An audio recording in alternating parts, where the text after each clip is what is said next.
Hi friends, അപ്പോൾ എല്ലാവർക്കും പുതിയൊരു വീഡിയോയിലേക്ക് സ്വാഗതം. ഇന്നത്തെ വീഡിയോയിലുള്ളത് നമ്മൾ എല്ലാവരും കൂടെ കൊല്ലൂർ മൂകാംബിക ക്ഷേത്രത്തിലേക്ക് പോയ വിശേഷങ്ങളാണ്. ഒത്തിരി നാളായിട്ട് നമ്മൾ ഫാമിലിയിൽ എല്ലാവരും കൂടെ ചേർന്ന് പോകണം എന്ന് ആഗ്രഹിച്ചുള്ള അമ്പലമാണ് മൂകാംബിക ദേവി ക്ഷേത്രം. പക്ഷെ തികച്ചും അൺഎക്സ്പെക്റ്റഡ് ആയിട്ട് ശിവരാത്രിയുടെ അന്ന് നമ്മളും ബ്രദറിന്റെ ഫാമിലി മാത്രമായിട്ടാണ് മൂകാംബിക ക്ഷേത്രത്തിലേക്ക് പോകുന്നത്. നമ്മൾ കണ്ണൂരിൽ നിന്നാണ് പുറപ്പെട്ടത്. 9 മണിക്കൊക്കെ നമ്മൾ അവിടുന്ന് വീട്ടിൽ നിന്ന് പുറപ്പെട്ടിട്ടുണ്ടായിരുന്നു. ഏകദേശം 7.5 മണിക്കൂറിന്റെ ദൂരമുണ്ട് അവിടുന്ന് മൂകാംബികയിലേക്ക്. പോകുന്ന വഴിക്ക് നമുക്ക് ഉടുപ്പി ശ്രീകൃഷ്ണ ക്ഷേത്രത്തിലേക്ക് കയറണം എന്ന് ആഗ്രഹം ഉണ്ടായിരുന്നു. പക്ഷെ നമ്മൾ അവിടെ എത്തുന്നത് 1 മണിയൊക്കെ ആയതുകൊണ്ട് ആ സമയത്ത് അമ്പലത്തിലേക്ക് പോകാൻ സാധിക്കാത്തതുകൊണ്ട് നമ്മൾ നേരിട്ട് മൂകാംബികയിലേക്ക് വരികയായിരുന്നു. അപ്പോൾ നമുക്ക് വരുമ്പോൾ മുരുടേശ്വര ക്ഷേത്രത്തിലേക്ക് പോകണം എന്നുണ്ടായിരുന്നു. പക്ഷെ ശിവരാത്രിയുടെ അന്നായതുകൊണ്ട് നമ്മൾ നേരിട്ട് മൂകാംബികയിലേക്ക് തന്നെ വരികയായിരുന്നു. അപ്പോൾ വരുന്ന വഴിക്ക് മെയിൻ എൻട്രൻസ് കഴിഞ്ഞാൽ തന്നെ ഒരു ചെറിയൊരു അമ്പലമുണ്ട്, കാട്ടിലായിട്ട് വനദേവതാ ക്ഷേത്രമാണ്. അപ്പോൾ അവിടെ കയറി തൊഴുതു. എന്നിട്ട് നമ്മൾ അമ്പലത്തിന്റെ അങ്ങോട്ട് വന്ന് അവിടുന്ന് ലോഡ്ജിൽ റൂം എടുക്കുകയായിരുന്നു. ഏകദേശം 4 മണി ആ സമയത്താണ് അവിടെ എത്തിയത്. അപ്പോൾ അവിടുന്ന് ലോഡ്ജിൽ റൂമൊക്കെ എടുത്തു. അപ്പോൾ അന്വേഷിച്ചപ്പോൾ പറഞ്ഞു 2:30 വരെയുള്ളൂ കുടജാദ്രിയിലേക്ക് എൻട്രി. അതേപോലെ തന്നെ 5 മണി കഴിയും അമ്പലത്തിലേക്ക് കയറാൻ വേണ്ടിയിട്ട്. അപ്പോൾ നമ്മൾ മുരുടേശ്വര ക്ഷേത്രത്തിലേക്ക് എങ്ങനെ ഇവിടുന്ന് ദൂരം, അതേപോലെ തന്നെ അവിടെ ഇപ്പോൾ പോയി കഴിഞ്ഞാൽ ശിവരാത്രി ദിവസമല്ലേ കാണാൻ പറ്റുമോ തൊഴാൻ പറ്റുമോ എന്നൊക്കെ അവരുടെ അടുത്ത് ചോദിച്ചപ്പോൾ അവർ അവിടെ കോണ്ടാക്ട് ചെയ്തിട്ട് പറഞ്ഞു തിരക്കുണ്ട്, പക്ഷെ നിങ്ങൾക്ക് വേണമെങ്കിൽ പോയി കാണാവുന്നതേ ഉള്ളൂ. ഇവിടുന്ന് ഏകദേശം ഒരു 1.5 hours ട്രാവലിംഗ് ഉണ്ട്. പിന്നെ അതായത് ഒരു 60-75 ആ ഒരു റേഞ്ചിൽ ട്രാവൽ ചെയ്യാനുണ്ട്. നമ്മളിപ്പോൾ മെയിൻ ഹൈവേന്ന് ഏകദേശം ഒരു 30 കിലോമീറ്റർ ഉള്ളിലേക്കാണ് അമ്പലത്തിലേക്ക് വരിക. ഇതേ 30 കിലോമീറ്റർ തിരിച്ച് പോയിട്ട് വേണം നമ്മൾ ഹൈവേ പോയിട്ട് വേണം മുരുടേശ്വര ക്ഷേത്രത്തിലേക്ക് പോകാൻ. അപ്പം മൂകാംബിക എത്തിയിട്ട് ഇവിടെ പോകാൻ പറ്റിയില്ലെങ്കിൽ വെച്ചിട്ട് ശരി നമ്മൾ മുരുടേശ്വര ക്ഷേത്രത്തിലേക്ക് പുറപ്പെട്ടു. അവിടെ ഇതേപോലെ ഒരു 6 മണി 6:30 ആയപ്പോൾ എത്തിയപ്പോൾ നമ്മുടെ നാട്ടിൽ ഇങ്ങനെ ശിവരാത്രിക്ക് മറ്റ് തിരക്കുള്ള ശിവന്റെ അമ്പലത്തിൽ ഉണ്ടാവുന്ന അത്ര തന്നെ തിരക്ക് നമുക്ക് അവിടെ തോന്നിയില്ല. അധികം മലയാളികളാണ്. പിന്നെ ഈ അമ്പലം സ്ഥിതി ചെയ്യുന്നതിന് ചുറ്റുമായിട്ട് കടലായതുകൊണ്ട് നിറയെ പേര് ടൂറിസ്റ്റായിട്ട് അവിടെ കടലിൽ ബീച്ചിൽ കളിക്കാൻ വരുന്നവരുണ്ട്. അപ്പം നമ്മൾ പോയി. അപ്പോൾ ശരിക്കും കാണേണ്ട ഒരു സ്ഥലം തന്നെയാണ്. നമുക്ക് ആ ഒരു ശിവന്റെ വലിയൊരു വിഗ്രഹം ഗോപുരത്തിന് മേലെയായിട്ടുള്ളത് നല്ലൊരു കാഴ്ചയാണ്. അപ്പോൾ ഈ മെയിൻ ഗോപുരം കഴിഞ്ഞിട്ട് അതിന് തൊട്ടടുത്ത് തന്നെയാണ് ശിവന്റെ അമ്പലം ഉള്ളത്.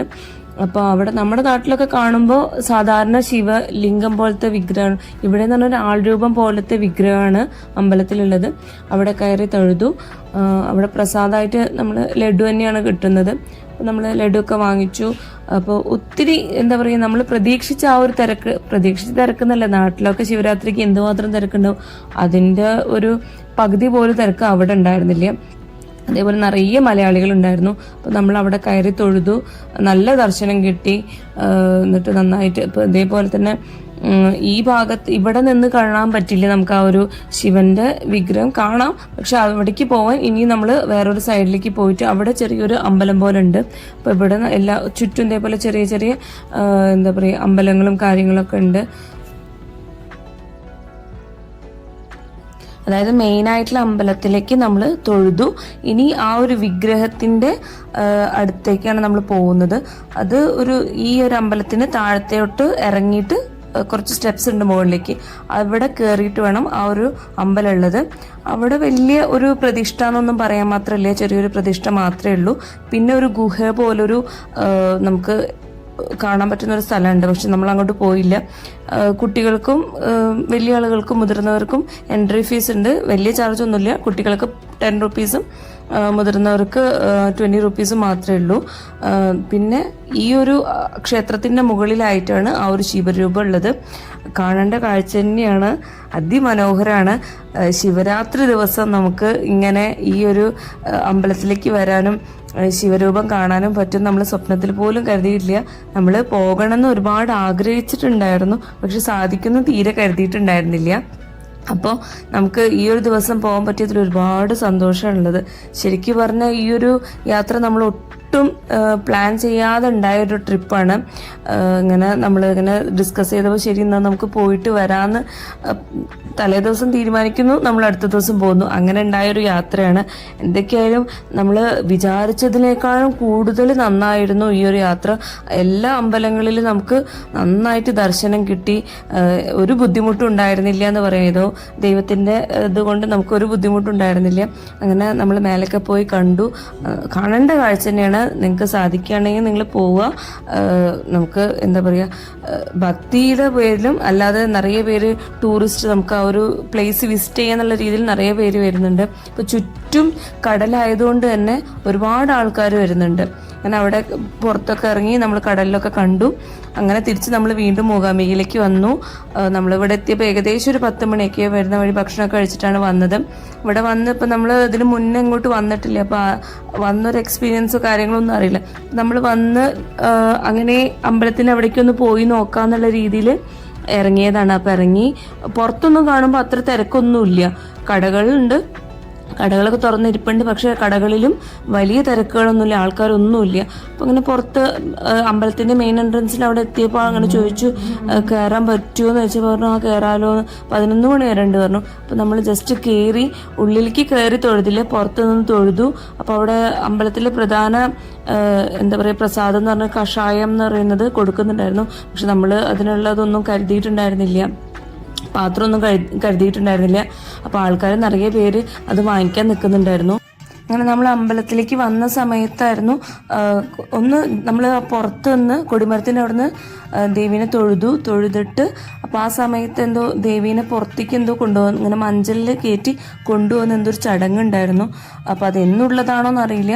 അങ്ങനെ അവർ നടയൊക്കെ അടച്ചിട്ട് ദേവീനെ മഞ്ചലിൽ ഇങ്ങനെ ഏറ്റിയിട്ട് കൊണ്ടുപോയി. അപ്പോൾ നമ്മൾ അവിടേക്ക് ഒന്ന് നോക്കി, ഇങ്ങനെ എല്ലാ ഭാഗത്തൊക്കെ ഒന്ന് ചുറ്റുമമ്പലമൊക്കെ ഒന്ന് നടന്ന് കണ്ടിട്ട് പുറത്ത് നമ്മുടെ റൂമിലേക്ക് വരുന്ന സമയത്താണ് ഈ മഞ്ചലിൽ ദേവീനെ കൊണ്ടുപോയത് തിരിച്ചു വരുന്നത്.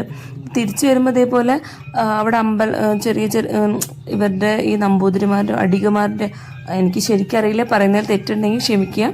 അപ്പോൾ അവരുടെയൊക്കെ അമ്പലം വീടും കാര്യങ്ങളൊക്കെ ഉണ്ട്. അവിടെ ചെറിയ ദേവിയുടെ പ്രതിഷ്ഠയൊക്കെ ഉണ്ട് തോന്നുന്നു. അപ്പോൾ പിന്നെ ഈ തിരിച്ചു വരുമ്പോൾ ഈ ദീപത്തിൽ നിന്ന് അവരുടെ ദീപത്തിലേക്ക് പകർന്നിട്ട് അവർ അവിടെ അമ്പലത്തിലേക്ക് കൊണ്ടുവയ്ക്കുന്നതാണ് ഇപ്പോൾ കാണുന്നത്. അപ്പോൾ ഇത് എന്ന് ഉള്ള ചടങ്ങാണോ എന്നൊന്നും അറിയില്ല. അപ്പോൾ നമ്മൾ ഇങ്ങനെ ഇവിടെ വന്നു. അപ്പോൾ ഇത് കണ്ടു, നന്നായിട്ടുണ്ടായിരുന്നു. അപ്പോൾ നമുക്ക് ഇതിൻ്റെ അമ്പലത്തിൽ നിന്ന് ഈ ദേവീനെ ഇങ്ങനെ മഞ്ചലിൽ കയറ്റി കൊണ്ടുപോകുമ്പോൾ നമുക്കും പിന്നിൽ ഇങ്ങനെ പോകാവുന്നതാണ്. അപ്പോൾ കുറേ പേര് അങ്ങനെ പോയിട്ടുണ്ടായിരുന്നു. നമ്മൾ അവിടേക്ക് ഒന്ന് ചുറ്റി എല്ലാ അമ്പലത്തിൻ്റെ എല്ലായിടത്തും ഒന്ന് കണ്ടു. എന്നിട്ട് അങ്ങനെ തിരിച്ച് റൂമിലേക്ക് വന്നപ്പോൾ ഏകദേശം ഒരു 11 മണിയൊക്കെ ആയി. പിന്നെ അടുത്ത ദിവസം കാലത്ത് നമുക്ക് നേരത്തെ അമ്പലത്തിലേക്ക് പോയി തൊഴാന്നുള്ള പ്ലാനിലായിരുന്നു. നേരത്തെ പോയി കഴിഞ്ഞാൽ എന്താ പറയുക നന്നായി തൊഴുതിട്ട് വരാമല്ലോ വെച്ചിട്ട് അങ്ങനെ ഞങ്ങളൊരു 4 മണിക്കൊക്കെ എണീക്കാന്നുള്ള പ്ലാനിലാണ് നമ്മൾ റൂമിൽ വന്ന് കിടന്നത്. അങ്ങനെ കാലത്ത് ഒരു 4 മണിയൊക്കെ ആയപ്പോൾ ഞങ്ങളെല്ലാവരും എണീറ്റിട്ട് ഒരു 5 മണിയൊക്കെ ആയപ്പോഴത്തേക്കും റെഡി ആയിട്ട് പോന്നു.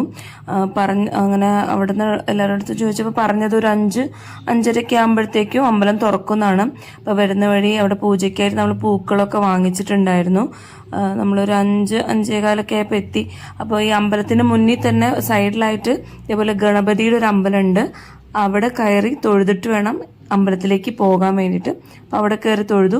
എന്നിട്ട് വന്ന് ക്യൂ, അപ്പോൾ അമ്പലത്തിൽ പൂജ നടന്നുകൊണ്ടിരിക്കുന്ന കാരണം നമ്മൾ ക്യൂവിൽ കുറച്ച് നേരം നിന്നു. അധികം നേരം ഒന്നും നിൽക്കേണ്ടി വന്നില്ല. ഒരു 10 മിനിറ്റ് ക്യൂവിൽ നിന്നു. പിന്നെ ക്യൂ മൂവിങ് ആയിരുന്നു. നമ്മൾ കയറി തൊഴുതു. നമ്മൾ സാധാരണ ഇപ്പോൾ മറ്റ് വലിയ വലിയ അമ്പലങ്ങളിലൊക്കെ നമ്മൾ ക്യൂ നിന്ന് അടുത്തെത്താൻ നേരത്ത് നമ്മളടുത്ത് വേഗം മൂവ് ആകും എന്ന് പറയുമ്പോൾ നമുക്ക് ഒരു വിഷമം ഉണ്ടാവില്ല. നമ്മൾ ഇത്രയും നേരം നിന്ന് ഭഗവാനെ കാണാൻ വേണ്ടി നിൽക്കുമ്പോൾ നമുക്ക് നന്നായിട്ടൊന്ന് കണ്ടു തൊഴാൻ പറ്റില്ലെങ്കിൽ നമുക്കൊരു വലിയ വിഷമമല്ലേ. നമ്മൾ തൊഴുത് ഇവിടെ അത്ര തന്നെ ബുദ്ധിമുട്ടുണ്ടായില്ല. നമ്മൾ കുറച്ച് നേരം തൊഴുത് പുറത്തിറങ്ങിയപ്പോൾ വീണ്ടും ക്യൂ അത്ര വലുതൊന്നുമല്ല, നമുക്ക് നിൽക്കാം. പിന്നെ മൂവിങ് ആണ്. അങ്ങനെ ഞങ്ങൾ വീണ്ടും രണ്ടാമതും കയറി നിന്നിട്ട് ക്യൂ മൂവ് ആയിക്കൊണ്ടേ ഇരിക്കുകയായിരുന്നു. കറക്റ്റ് നമ്മുടെ പുറകിലൊരു 4-5 പേര് ഉള്ള സമയത്ത് അവിടെ സ്റ്റോപ്പ് ചെയ്തു. അപ്പോൾ അതുകൊണ്ട് തന്നെ നമുക്ക് നന്നായിട്ട് ലാസ്റ്റായിട്ട് നമ്മൾ ഭഗവാന്റെ ദേവിയുടെ അടുത്ത് എത്താൻ നേരത്ത് നന്നായിട്ട് കണ്ടു തൊഴാൻ പറ്റി. നമ്മുടെ മനസ്സൊക്കെ നിറഞ്ഞു. നമ്മൾ നന്നായി കണ്ടു തൊഴുതു ഇറങ്ങി. പിന്നെ നമ്മൾ പുറത്തു വന്നു, ഭക്ഷണം കഴിച്ചിട്ട് ഇനി നമുക്ക് ഇതിന് ശേഷം കുടജാദ്രിയിൽ പോകാന്നുള്ളതായിരുന്നു. അപ്പോൾ നമ്മുടെ തീരെ പ്രതീക്ഷിക്കാത്തൊരു യാത്ര, പ്ലാൻ ചെയ്യാത്തൊരു യാത്ര വളരെ ഭംഗിയായിട്ട് നമ്മൾ കണ്ടു തൊടുത്തു. ഇനി അടുത്ത വീഡിയോയിൽ നമുക്ക് കുടജാദ്രി വിശേഷങ്ങൾ കാണാം.